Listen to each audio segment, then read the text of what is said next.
दोस्तों, रिया अहिर की जिंदगी और उनकी पूरी कहानी मैं आपको अपने पिछले वीडियो में बता चुका हूँ।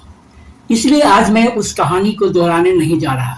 आज बात होगी उस कहानी के दूसरे हिस्से की, और वह हिस्सा है सोशल मीडिया का ट्रोल गैंग। जी हाँ, वही ट्रोल गैंग जिसके पास हर सवाल का जवाब नहीं होता है।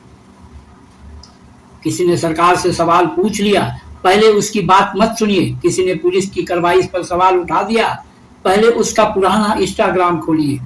किसी लड़की ने आंदोलन में हिस्सा ले लिया, बस अब उसके कपड़े देखिए, उसकी फोटो देखिए, उसका प्रोफेशन देखिए, उसकी पुरानी रील निकालिए और फिर बैठ जाइए कलेक्टर सर्टिफिकेट बनाने। वाह भाई वाह, क्या शानदार लोकतंत्र बना लिया हमने। रिया अहिर पुलिस की गाड़ी के सामने खड़ी हुई। उनके पास एक सवाल था, एक विरोध था, एक दावा था। अब आप उनसे असहमत हैं, बिल्कुल होइए जनाब, लेकिन उनके सवाल का जवाब दीजिए। लेकिन नहीं, हमारे ट्रोल महाराज कहते हैं, पहले ये देखो कि लड़की है कौन। मॉडल है? अच्छा तो मॉडल है तो संविधान पढ़ने की मनाही है क्या? अभिनेत्री है तो लोकतंत्र पर बोलने का लाइसेंस कैंसिल हो गया? थिएटर करती है तो पुलिस की कार्रवाई पर सवाल नहीं पूछेगी?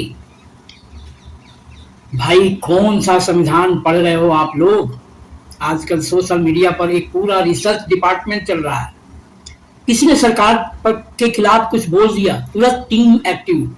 भाई, इसकी पुरानी फोटो निकालो, इंस्टाग्राम चेक करो, पुरानी रील खोजो, इसका बैकग्राउंड खोजो, इसका बॉयफ्रेंड खोजो, कहाँ घूमती है, क्या पहनती है, किसके साथ फोटो है, और फिर एक महान निष्कर्ष, देख लिया, ये तो कलेक्टर लेस है। अरे भाई, मैं पूछता हूँ, आपको उसके सवाल का जवाब देना था या उसकी कुंडली बनानी थी? अगर कोई गलत सवाल पूछ रहा है तो गलत साबित करो ना महाराज। अगर झूठ बोल रहा है तो सबूत रखो, अगर उसकी बात में दम नहीं है तो तर्क से काट दो। लेकिन ये कैसा लोकतंत्र है जिसमें आर्गुमेंट कमजोर पड़ते ही आदमी के कैरेक्टर पर हमला शुरू। और अब नेहा बोरा। हाल में छात्र आंदोलन के दौरान नेहा बोरा पर स्याही फेंकने की घटना सामने आई।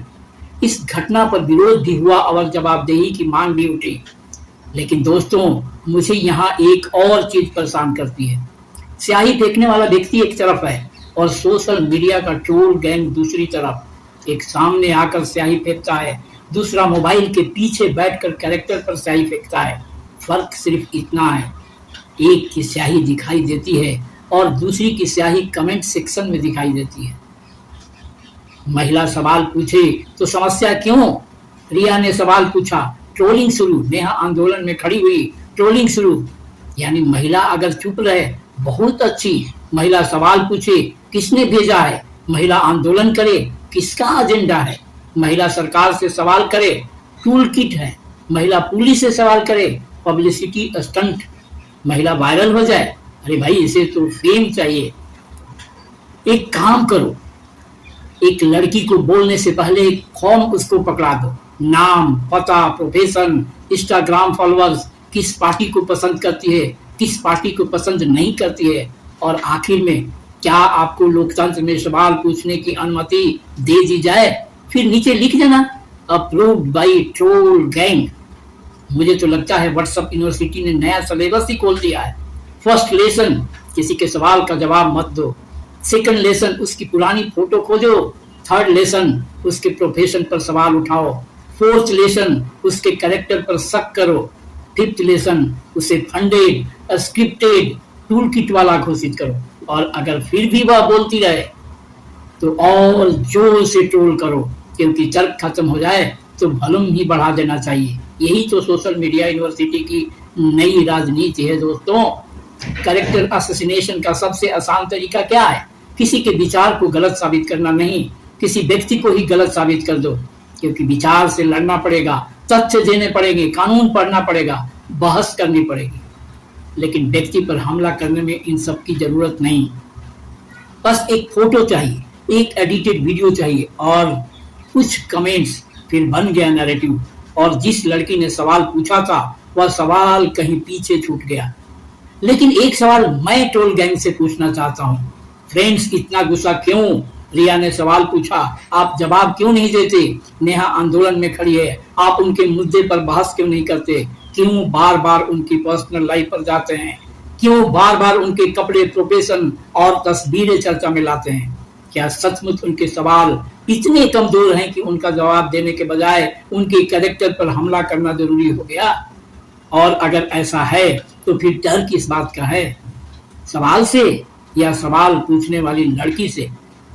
फ्रेंड्स, एक बात याद रखिए, जो व्यक्ति सवाल पूछता है वह हमेशा सही हो यह जरूरी नहीं, लेकिन सवाल पूछने के कारण उसे चुप करा देना भी लोकतंत्र नहीं है। रिया गलत हो सकती है, नेहा गलत हो सकती है, यहाँ तक कि मैं भी गलत हो सकता हूँ, आप भी गलत हो सकते हैं, लेकिन इसका इलाज क्या है? इसका इलाज है तर्क, तथ्य, बहस, न कि गाली, ट्रोलिंग, पर्सनल अटैक और कैरेक्टर असैसिनेशन। फ्रेंड्स, आखिरी बात, आज रिया को ट्रोल किया जा रहा है, आज नेहा को ट्रोल किया जा रहा है, कल कोई और होगा। और अगर हम इस संस्कृति को समान मानते रहे तो एक दिन कोई भी लड़की, कोई भी छात्र, कोई भी नागरिक सवाल पूछने से पहले 10 बार सोचेगा। और जिस दिन नागरिक सवाल पूछने से डरने लगे, समझ लीजिए लोकतंत्र की सबसे बड़ी हार वहीं से शुरू हो गई। इसलिए मेरी ट्रोल गैंग से एक छोटी सी विनती है, भाई अगली बार किसी लड़की की पुरानी रील निकालने से पहले उसके सवाल का जवाब निकाल लेना, किसी की फोटो जूम करने से पहले उसके तर्क को जूम करके देख लेना, और कैरेक्टर सर्टिफिकेट बांटने से पहले अपने चरित्र का भी थोड़ा ऑडिट कर लेना, क्योंकि लोकतंत्र में सवाल पूछने वाली लड़की दुश्मन नहीं होती। दुश्मन तो वह सोच है जो सवाल का जवाब देने के बजाय सवाल पूछने वाले का चरित्र ही खत्म करने में लग जाता है। तो आज के लिए बस, थैंक यू, धन्यवाद।